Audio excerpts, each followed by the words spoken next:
পেঁয়াজ কাটার সময় পাশে একটি মোমবাতি জ্বালিয়ে রাখলে চোখে ঝাঁজ লাগবে না। প্রচুর মশা লেবুতে লবঙ্গ গেঁথে ঘরে রাখুন।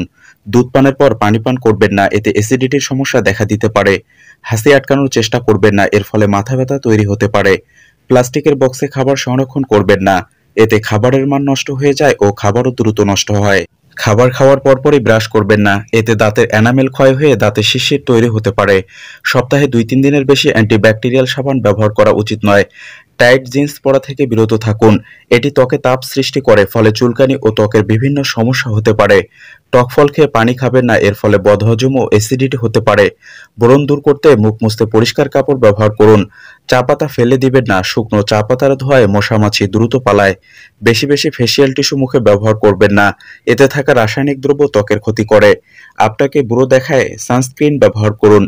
অন্যের হেডফোন ব্যবহার করবেন না, এতে অন্যের কানে থাকা ব্যাকটেরিয়া আপনার কানে চলে এসে আপনার কানে ইনফেকশন সৃষ্টি করতে পারে।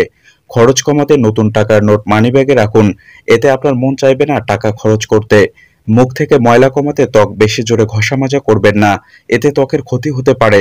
আলতোভাবে ত্বক পরিষ্কার করুন। হাত থেকে মাছের গন্ধ দূর করতে 2 হাতে ভালোভাবে লেবু রস মেখে নিন, এরপর হাত ধুয়ে নিলেই গন্ধ দূর হয়ে যাবে। আপেল দীর্ঘদিন ভালো রাখতে ফ্রিজের ডিপ অংশে না রেখে নরমালে রাখেন, অনেকদিন সতেজ থাকবে। রান্নাঘরে তেলাপোকা তেজপাতা গুঁড়ো করে ছিটিয়ে দিন, তেলাপোকা থাকবে না।